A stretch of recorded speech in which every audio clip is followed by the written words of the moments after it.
사도행전 3장 1절로 10절까지 저와 여러분들이 한 절씩 교독하겠습니다. 3장 1절입니다.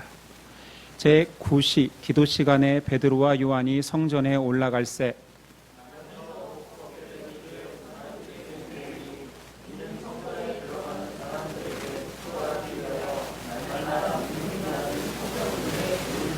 그가 베드로와 요한이 성전에 들어가려 함을 보고 구걸하거늘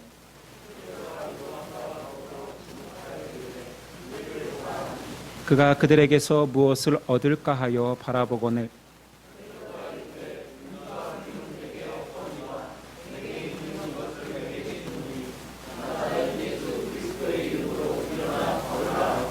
오른손을 잡아 일으키니 발과 발목이 곧 힘을 얻고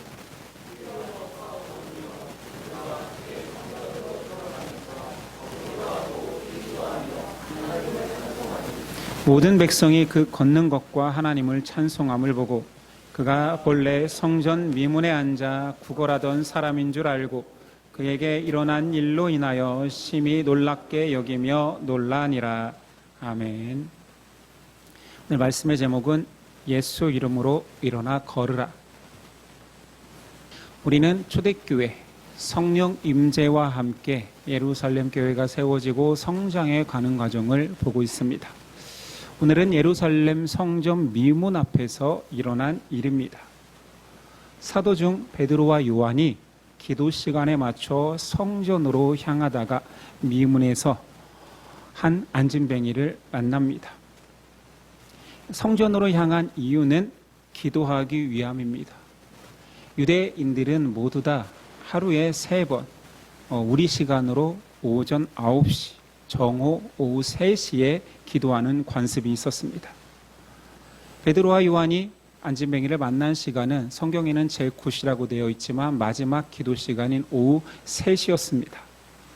그들은 기독교인이 되었음에도 여전히 유대교의 좋은 전통을 유지하고 있었습니다. 한국에도 이런 경우가 있지요. 세계 기독교에 정기적으로 새벽에 모이는 모임을 하는 나라는 우리나라밖에 없습니다. 그것이 좋은 전통이기도 하고 그 시작은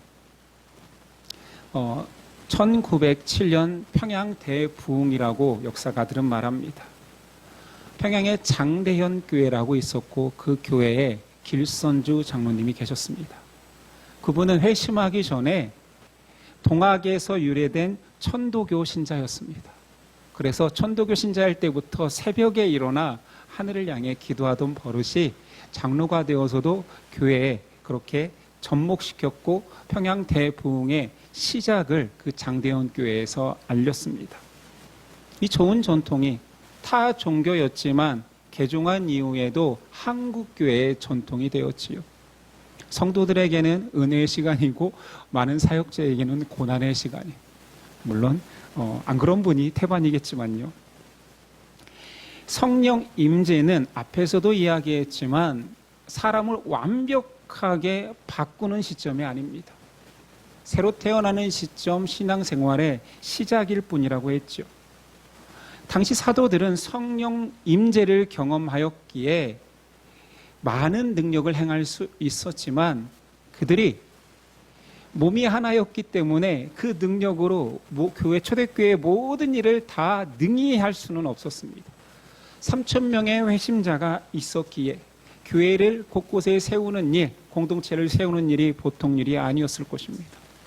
그럼에도 불구하고 그들은 전통에 따라 기도하듯 매일 3번씩 성전을 향하고 있었습니다.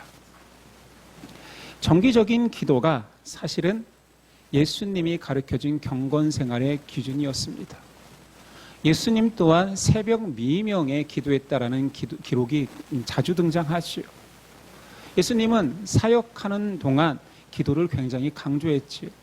제자들이 능력을 발휘하지 못할 때, 귀신 들린 청년을 고치지 못할 때 왜 우리에겐 이런 능력이 없습니까? 했을 때 기도 외에는 이런 유가 나타날 수 없다 하셨지요. 여러 차례 기도의 중요성을 말씀하셨고 마지막 죽음의 십자가의 사역 직전에도 겟세마네에서 간절히 기도하셨습니다. 경건은 사실 일순간적인 능력 받음으로 유지되는 것이 아니라 지속성이 중요합니다. 여기 다 청년의 시대 때부터, 더 어렸을 때부터 신앙생활을 해왔잖아요. 교회에 열심이었던 시기가 없었던 사람이 있습니까? 청년의 그 귀한 시간을 땀 흘리며 고생한 시간이 있지 않았습니까? 나름 다 어떤 특정 시간은 하나님을 향하여서 열심이었습니다. 그러나 참 경건은 지속성에 있습니다. 한결같이 지고지순함으로 일평생을 하나님을 사랑하는 사람은 제가 교회에 오래 있어 보니, 은퇴하시는 권사님, 장로님들, 안수 집사님들을 뵈보니 많지 않습니다. 드뭅니다. 그런 의미에서 경건을 유지하고 교회의 본이 될 수 있는 리더는 능력보다는 성실입니다. 성령님이 내주하셔서 그 사람 안에서 떠나시지는 않지만 성령 충만으로 계속 교제하는 삶을 살기 위해서 중요한 것은 기도라는 것을 오늘 알게 되겠지요. 자, 이 베드로와 요한이 성전으로 올라가다가 성전 들어가는 문, 미문 앞에서 안진뱅이를 만납니다. 당시 미문은 어디에 있는 문이냐면 우리 초대교회 공동체가 다 같이 모일 때 솔로몬의 행각이라고 했잖아요. 옛 솔로몬 성전의 터였던 그곳에서 모였는데 그 솔로몬 행각은 이방인의 터의 동편이라 했습니다.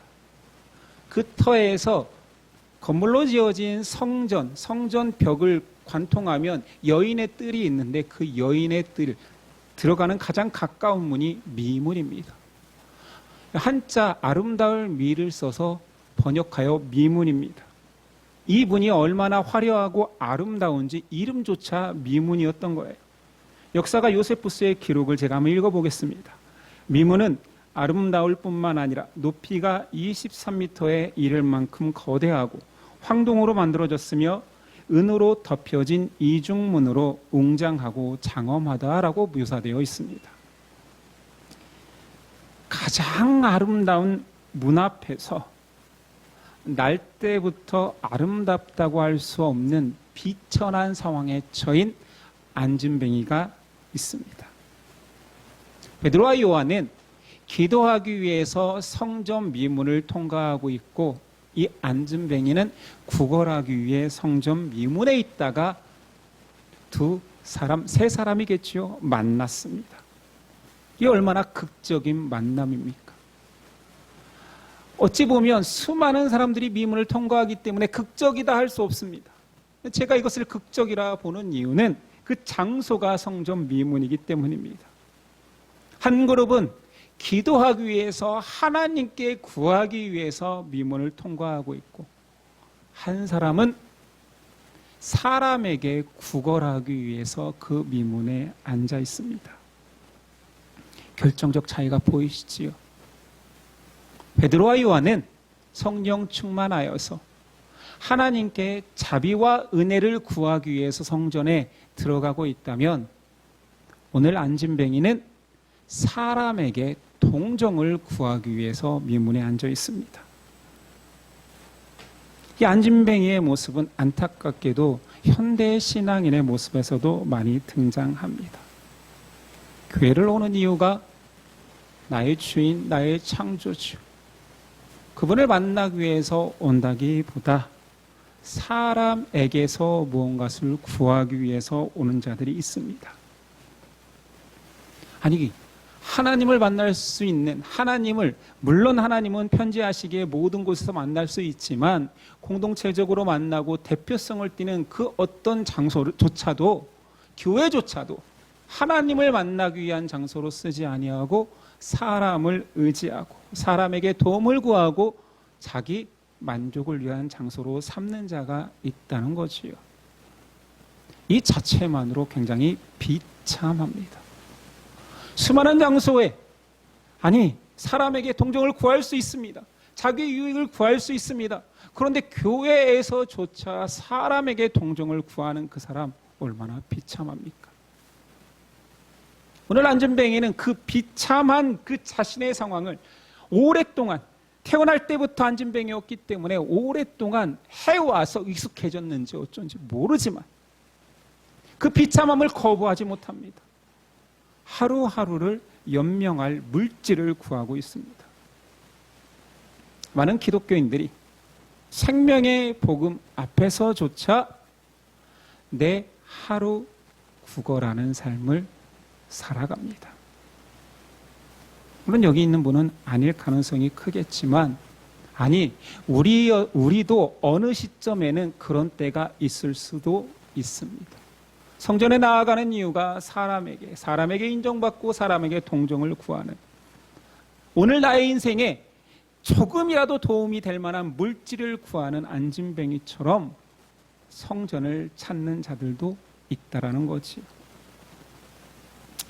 제가 개척교회 목사로 살아가면서 느끼는 것은 지금도 성전 미문에 영적 안진뱅이가 많다라는 것입니다.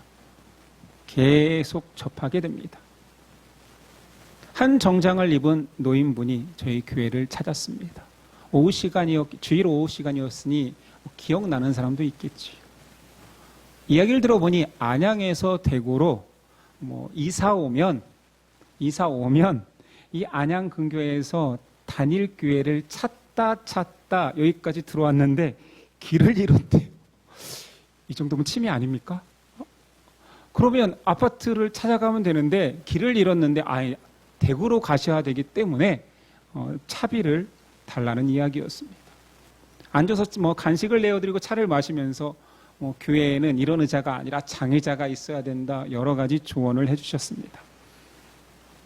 별 쓸데기 없는 조언을 많이 하셔서 그냥 돈을 드리니까 가시더라고요. 영적 안진뱅이 아닙니까? 한 20대 여성은 그래도 고맙습니다. 예배 시간에 맞춰서 예배를 잘 들으시고 식사도 하고 저와 차를 마시러 밖에 나가서 이야기를 나누었습니다. 제 설교를 칭찬하더라고요. 제 설교에는 기승전결이 있대요. 얼마나 고마운지. 그랬나? 내가 기승전결을 만들었었나? 여러분한테도 한 번도 듣지 못한 칭찬을 한 번 들어본 자매한테서 들었습니다. 여러 사정 이야기를 하다가 사정을 이야기하는데 동생이 굶고 있대요. 그래서 제가 그랬습니다. 지금 나오라고 하세요. 지금 밥 사드릴게요. 굶으면 안 되지. 그랬더니 말을 바꿔요. 아파서 못 움직인답니다. 아니, 솔직히 돈 달라면 돈 줍니다. 많은 돈은 못 주지만 여기에 술 취해서 오신 분들의 레파토리는 똑같거든요. 밥 먹을 돈이 없으니 돈 좀 달라. 그러면 저는 속으로는 또 술을 드시고 싶구나. 술 냄새가 나고 있으니까. 그렇지만 돈을 드립니다. 그가 술을 사 먹든 밥을 드시든 상관없이 드립니다. 제가 대학교 때 교양 수업 속에 제 인식 자체를 바꿔놓은 일이 있었는데 사회복지 과목이었던 것 같아요. 교수님이 이런 얘기를 했습니다. 구걸도 노동이다. 가장 수치스럽고 힘든 노동이다. 그거에 대한 삭스를 본 사람은 줘야 된다. 제가 그 이야기를 들은 다음부터 모든 구걸하는 자에게, 예전에 전철에는 많았잖아요, 다 지폐를 드렸습니다. 우리 아이들에게도 그렇게 가르쳤습니다. 지금은 돈이 없어요. 구걸하는 자도 못 만나지만 현금이 없어요. 카드를 놓고 올 수는 없잖아요. 중국처럼 단말기를 가지고 계시든가. 그럼 저는 드릴 겁니다. 교회 홈페이지에 제 폰번호가 있습니다. 돈을 요청하는 문자와 전화가 빗발칩니다. 스팸보다 많이 옵니다. 그래서 제 전화번호를 삭제했습니다. 부끄럽지만 교회 주소는 남겨두었습니다. 교회 주소로 편지, 타이핑도 아니고 친필 편지가 굉장히 많이 옵니다. 90%는 2단, 신천지에서 옵니다. 친필로요. 여러분 요즘 편지 받아보셨습니까? 이쁘게 친필로 쓴, 저는 거의 한 달에 한 통씩 받습니다. 특이한 편지는 교도소에서 장기 복역하는 자들이 내가 여기 와서 죄를 뉘우치고 교회 다니게 되었다. 그러나 돈이 없어서 간식도 못 먹는다. 간식값으로 좀 교회에서 좀 보태주면 안 되겠느냐. 이런 편지도 받습니다. 가장 황당한 경우 하나는 한 중년 여성이었습니다. 자신이 교회 목사에게 험한 꼴을 당했대요. 그래서 교회 목사의 어떤 조언도 듣지 않겠대요. 아니, 교회에 들어와서 저를 만났는데 어떤 조언도, 나에게 어떤 충고도 하지 말래요. 무슨 일이 있었냐라고 물으니 화를 냅니다. 꼭 그 상처를 들춰내야겠냐고. 뭐 말 안 하시면 되지. 어찌됐든 좀 궁금해서 물어본 건데. 뻔뻔하더라고요. 아무 이야기도 듣기 싫은데, 그런데 왜 교회 상처받았는데 왜 목사에게 다시 돈을 요구하십니까? 그랬더니 목사에게 받은 상처니 목사에게 위로를 받아야겠대요. 그러니까 저에게 좋은 일 할 수 있는 기회를 주는 건가 봐요. 그런데 아무 얘기도 듣지 않겠대요. 그래서 제가 뻔뻔하게, 너무 뻔뻔하길래 저도 뻔뻔하게 그렇다면 돈을 드릴 수 없습니다. 그랬어요. 저도 좀 자존심이 상하더라고요. 아무 얘기도 못하게 하는 거예요. 그리고 난 듣기 싫다라는 거예요. 교회 상처받았으니까. 나갈 때 젊은 목사가 또 자신에게 상처를 주었다고 심한 욕을 하고 나갔습니다. 그럼 최소한의 서로에 대한 배려도 없고, 신종 동량입니까? 고자세 동량? 놀랍기만 했습니다. 오늘 말씀처럼 베드로와 요한이 그 여인에게 다가가 은과 금은 내게 없거니와 닥쳐 이랬을 것 같아요. 듣기 싫어. 난 목사에게 상처받은 사람이야. 목사 꼴도 보기 싫고 목사 얘기는 듣고 싶지도 않아. 그런데 돈은 달래요. 겸손한 동량조차 사라진 시대입니다. 개척교회 목사를 하다 보니 꼭 동량이 아니어도 사람들을 많이 만나본 제가 느끼는 것은, 오늘 구걸하는 안징뱅이의 태도가 다르게 느껴집니다. 사람을 많이 접하고 수많은, 누가 봐도 비참하다는 사람들을 만나보니 이 안진뱅이의 태도가 다르게 다가와요. 평생 안진뱅이였고 가난했고 남들이 끌어다 앉혀놓을 수밖에 없는 비참한 상황, 있고 싶어 있는 것도 아니고 누군가가 데려가지 않으면 그 자리에 있을 수밖에 없는 그런 비참한 상황에서 이 안진뱅이는 오늘 사람 냄새가 납니다. 베드로와 요한의 말에 귀를 기울일 줄 아는 사람입니다. 저는 이 본문을 읽고 설교하면서 한 번도 이런 느낌이 든 적이 없거든요. 사람의 이해가 생기니 이런 동량하는 사람, 비참한 사람은 마음이 가는데, 내 말을 들으려고 하는데, 내 안에 가장 소중한 것이 무엇인지 들어주는데,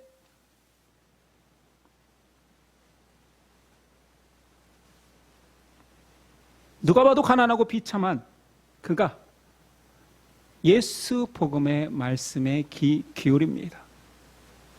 아마도 그 안에 변화의 간절함이 있었던 것 같아요. 내가 이렇게 누군가 앉혀놓는 굳이 않은 비참한 삶을 살 수밖에 없는 나. 많은 사람들은 이곳을 지나면서 이 화려한 미문 앞에서 찬양하며 지나가는 이 미문에서 더 비참한 나. 나도 다른 인생 한번 살아보고 싶다. 이런 간절함이 있었기에 들린 거 아닐까요? 그는 나사렛 예수가 그리스도라는 메시지가 들렸습니다. 그런데 이 안진뱅이와 같은 자가 바로 우리 아닙니까? 우리는 복음이 들렸기 때문에 지금 여기 있는 거잖아요. 아무 구원받을 자격이 없는 우리가 하나님의 자녀의 백성의 확신을 갖고 이 자리에서 예배드리고 있는 거잖아요. 못나고 비천한 나지만 나 같은 자도 하나님 그리스도의 생명으로 나를 살려주시렵니까? 그 내용이 들린 자들이잖아요. 사람 중에는 돈을 구하는 비참하게 동량하며 사는 인생에서 생명을 구원받는 인생이 있다라는 것을 깨닫는 자가 있습니다. 그게 신자죠. 그래서 처음으로 제가 안진뱅이의 모습이 달라 보였습니다. 오늘 말씀 안진뱅이가 복음의 기쁜 소식을 들을 수 있었던 것은 베드로와 요한이 전했기 때문입니다. 4절 베드로와 요한이 더불어 주목하여 이르되 우리를 보라 하니. 이 문장에서 핵심은 우리를 보라. 그들이 안진뱅이와 눈을 맞추기를 원하고 있습니다. 그들은 안진뱅이를 구제의 대상으로 보지 아니하고 자신들과 동일하게 하나님의 은혜가 필요한 인격으로 보기 때문에 눈을 맞추려 합니다. 성령 충만한 자의 특징입니다. 아름다운 미문이 보이지 않고 불쌍한 영혼이 보입니다. 사람과 사람을 만날 때 아름다운 외모가 보이지 않고 불쌍한 영혼이 보입니다. 학식이 높은 사람을 만날 때에도 그 사람의 학식 앞에 주눅들지 아니하고 안타까운 하나님을 모르는 사람이 보입니다. 재산이 많은 사람이 부럽기보다는 안타까움으로 느껴지게 되며 인격적인 사람을 만나 나보다 더 훌륭한 사람이다라고 말하기 이전에 하나님을 모르면 안타깝고 불쌍합니다. 제가 예전에도 한번 이야기했던 내용, 길거리에서 전도하다가 동료 목사와 전도하는 와중에 그 동료 목사가 만난 한 어르신 이야기를 한 적이 있습니다. 그때는 실제 건물명을 이야기했는데 말하면 안 될 것 같아요. 서울의 유명 랜드마크 빌딩, 여러분도 다 아는 그 빌딩 옆 공터에서 그 어르신을 만나서 예수님을 전하고 있는데 그분이 이렇게 얘기했습니다. 저기 보이는 건물, 저거 내 거야. 내가 자네 같은 사람한테 전도 받을 사람이 아니야. 나 젊었을 때 김수환 추기경이 성당 가자고 전도했었고 한경직 목사가 전도해도 나 교회 안 나갔던 사람이야. 자네 같은 사람이 나 전도할 수 없어. 아니 당시에 김수환 추기경하고 한경직 목사님이면 베드로와 요한입니다. 베드로와 요한이 은과 금은 내게 없거니와 했더니 닥쳐, 나 은과 금 있어, 이런 거지. 니네나 없지, 난 있어. 여기서 끝난 거예요. 외모보다, 학식보다, 재산보다, 인격보다 영혼이 불쌍하게 느껴져야지만이 그 사람의 눈을 마주칩니다. 동료와 전도가 끝나고 그 어르신 이야기를 나누는데 진심으로 딱 한 가지, 부럽다 저 건물 주인이라고가 아니라 불쌍하다. 이 시대 최고의 기독교 리더들도 그의 귀에는 아무 소리도 들리지 않았구나. 불쌍하다. 6절 베드로가 이르되 은과 금은 내게 없거니와 내게 있는 이것을 내게 주느니 나사렛 예수 그리스도의 이름으로 일어나 걸으라. 베드로와 요한은 은과 금이 없어서 없다고 했기도 했겠지만 더 귀한 예수 그리스도 보화를 주기 위함이었습니다. 그 보화를 주었고 그는 받았습니다. 그 보화를 쥐어보니 놀라운 일이 일어난 거지요. 병을 고쳐주니 하나님을 믿은 것이 아닙니다. 치유를 어떤 능력 있는 신앙인의 것으로 착각하면 안 됩니다. 성령 충만하고 오늘 하루에 3번씩 기도하는 능력 있는 사도였기 때문에 이런 능력이 나타났다고 착각하면 안 됩니다. 이 본문은 그런 본문이 아니에요.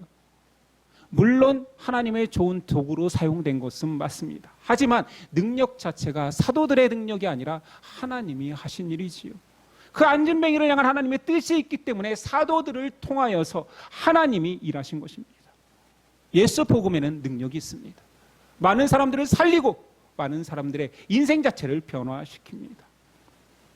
그런데 우리는 자꾸 이 사건 속에서 안진뱅이가 일어난 기적만을 바라보는데 실제 더 놀라운 기적은 평생 하나님을 모르는, 하나님을 예배의 도구로, 예배의 분으로 사용하지 않고 내 유익을 위한 도구로만 사용했던 그 유대인이 하나님을 만났다라는 것이지요. 이것이 기적입니다.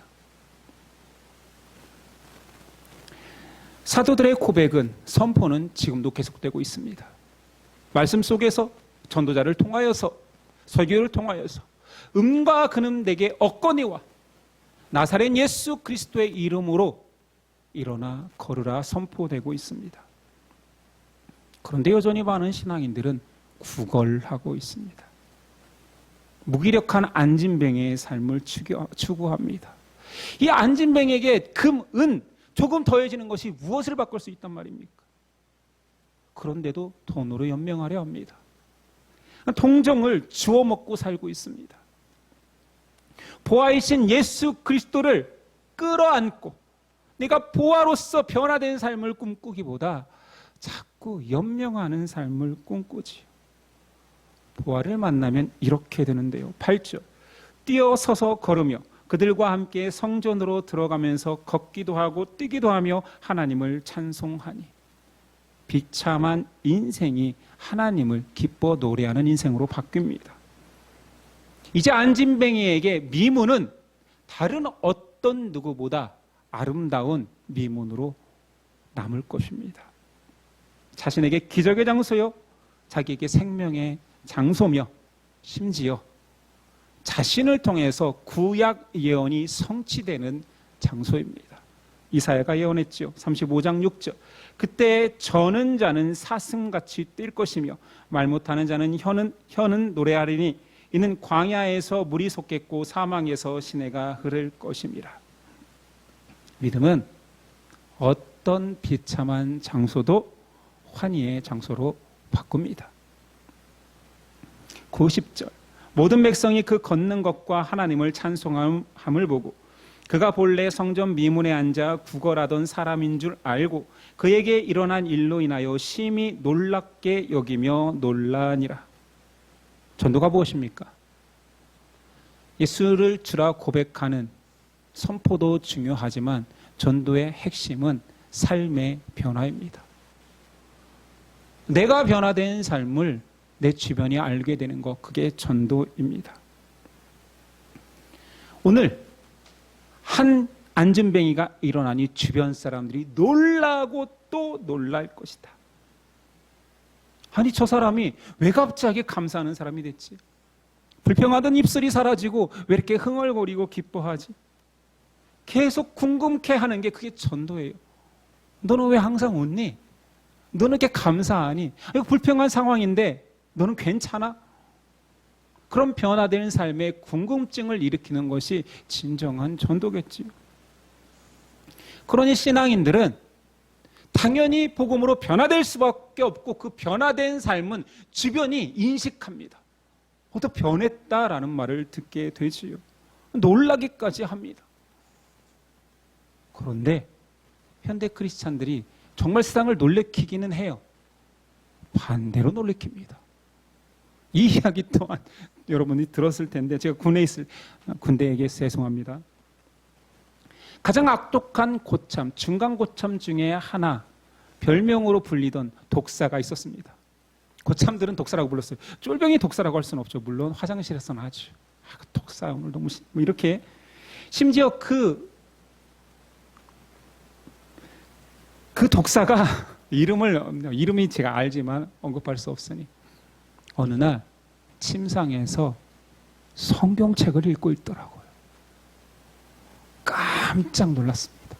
저만 놀란 것이 아니라 그 독사보다 더 높은 고참도 깜짝 놀라서 야, 독사! 너 교회 다녀? 이렇게 물어봤어요. 그 상황 자체도 소름 끼쳤지만 그 이후에 그의 모습은 굉장히 서글펐습니다.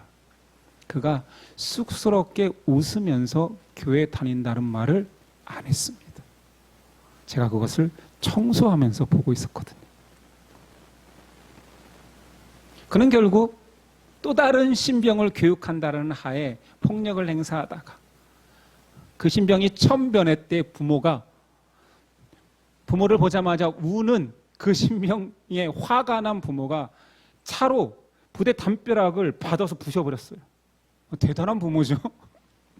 그래서 그 사건이 커지는 바람에 영창 가서 타부대로 전출되었습니다.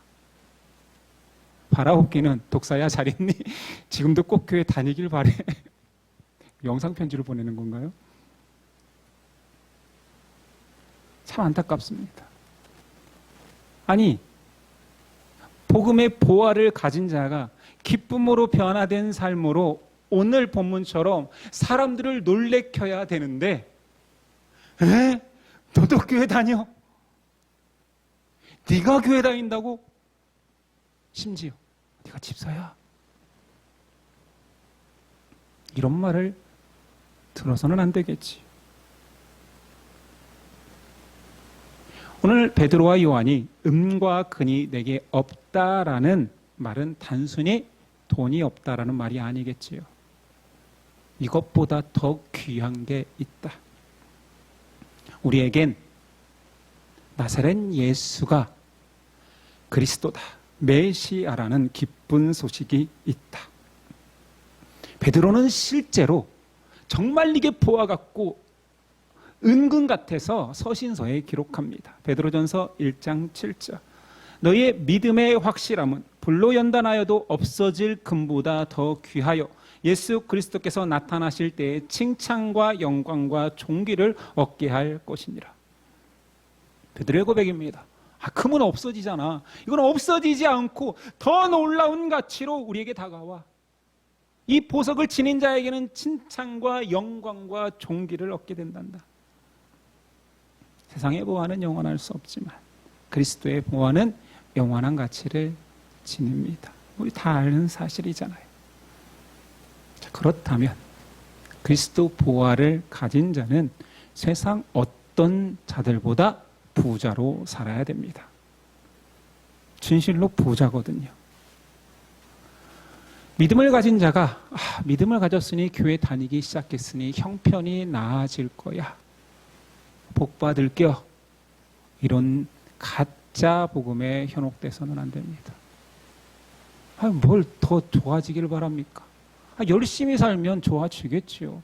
열심히 일하면 돈 더 많아지겠지요. 열심히 공부하면 더 성공하겠지요. 교회 다니기 때문에 더 나아진다라는 말을 하지 말고 교회 다니면 세상이 줄 수 없는 보화 그리스도를 가진다 말해야 됩니다. 믿음을 통하여서 미천한 날 때부터 안진뱅이요 구걸할 수밖에 없는 인생이 예수 보화를 가져서 하나님을 노래하며 기뻐 뛰는 새로운 사람으로 변화된다라는 것을 알아야 됩니다. 새 창조의 역사지요. 우리가 그런 믿음을 가진 자입니다. 믿음은 우리를 죄와 사망의 안진뱅이에서 일어나 기뻐 뛰며 자유를 고백할 수 있는 성령의 사람으로 바꿉니다.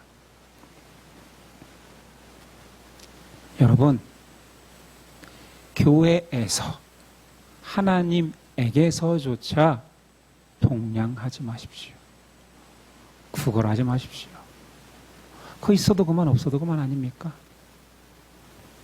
왜 자꾸 사람이 줄 수 있는, 내가 열심히 내면 얻을 수 있는 것조차 한 푼 줍시오. 동냥하고 있습니까? 내가 가진 그리스도의 보화 자체이신 그리스도를 떠올립시다. 그거를 가진 자가 할 수 있는 행동은 자랑하고 기뻐 뛰며 하나님을 노래하는 것입니다. 오늘 안진뱅이의 모습은 우리의 모습입니다. 우리의 인생이 그렇게 비참함에서 영광스러운 자리로, 아무것도 없는 가난한 자리에서 예수 그리스도와 하늘의 기업을 나눌 자로, 상속자로 변화되었음을 기억하는 저와 여러분 됩시다. 기도하겠습니다.